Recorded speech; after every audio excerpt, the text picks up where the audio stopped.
Yes, welcome to the Biz Communication Show. I'm your host, Bill Lampton, the Biz Communication Guy, often hosting a guest that I interview, a business communication expert. Today, you are my special guest because I have some strategies and techniques to share with you that will boost your business. I'm sure that there's one problem that you and I have had in common, and mine certainly came during my 20 years in management at the vice presidential level in college work and in healthcare. And you know from your own experience in the workplace what it's like when a supervisor, your supervisor, walks into the room and says, "Here, I've got a new assignment for you." Now, silently, you're thinking a lot of things. Is this guy or lady crazy?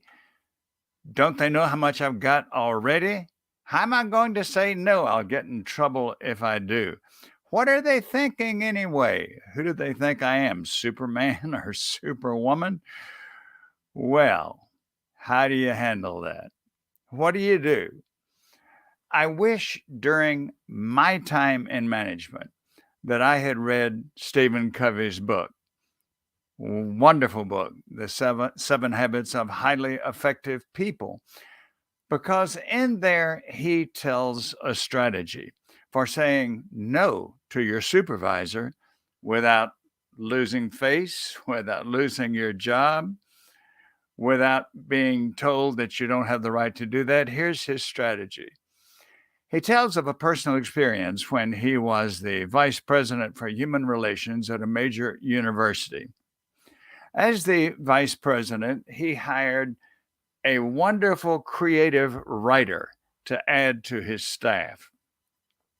The creative writer had been there several months when Stephen Covey walked in and said, "Here's an assignment for you. Here's your next assignment." Now, this creative writer was loyal to the organization. He was a good worker. He was cooperative. His morale was high.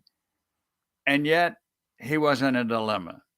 He could not do what Covey asked him to do. So here's the strategy he took, which you and I need to remember next time we see an overload coming from our supervisor. Covey said that his creative writer said to him, "Mr. Covey, I want you to walk with me over here to this wall board because at this wall board, I've got a list of all of my assignments that I have from you." And so Covey walked over there and they were looking at the list.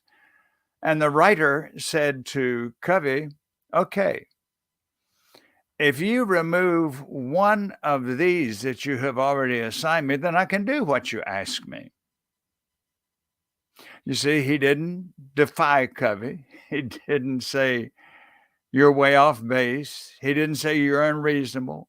He didn't say, "You got poor judgment." No, he just said, "Hey, I'm not the one to decide this. You're the one to decide this. You've given me all this, but you have to take something away if you're going to give me something else to do." Covey said that he learned a valuable lesson from that creative writer, and it's one that we can learn. And the next time an administrator, a supervisor, a boss, a board chairman, whoever comes to you and says, "I've got something new for you to do," and you know that you just cannot do it. If you do it, you'll have to neglect what you've already been told to do, and you'll get in trouble for that. So use that strategy. Say instead, "It's not my decision.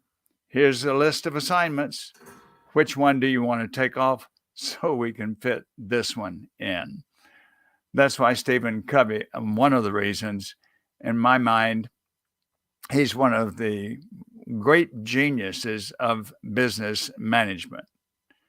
And that book, if you haven't read it, I certainly hope you will. I was a long time getting around to it and would have helped me so much earlier on. Now, I know that this advice has been beneficial for you. And so I'm asking you, if you want more great advice in the way of brief videos, I want you to go to my YouTube channel, which when you go to YouTube and there's the blank there for searching to find somebody, type in Bill Lampton, Ph.D., and you will come to my YouTube channel. And when you do, you'll have access to dozens and dozens of my interviews with outstanding business communication professionals, and you'll learn from them just as I have. And also, you will have many of my solo presentations, such as this one, when I take a topic which will be very useful and beneficial and constructive for you in your employment, in your career. So go there, find that subscribe button, and hit the subscribe button. And then also, I invite you to go to my website. Since I'm the biz communication guy, quite logically, it's biz, B-I-Z, bizcommunicationguy.com. When you go there, you'll find out about my services for corporations and leaders. And then, of course, I hope you'll want to give me a call so that we can have an exploratory, no obligation, no cost conversation up to 30 minutes about your communication problems and challenges. We'll explore how I can assist you with them. So thanks again for joining me, whether you did that by video or whether you're listening to the podcast version. And stick around for future versions of the Biz Communication Show. I'm Bill Lampton, the Biz Communication Guy, who helps you find winning words and ways. So I encourage you, stick with us for future opportunities. Thanks again for being with me today, and we'll see you again soon.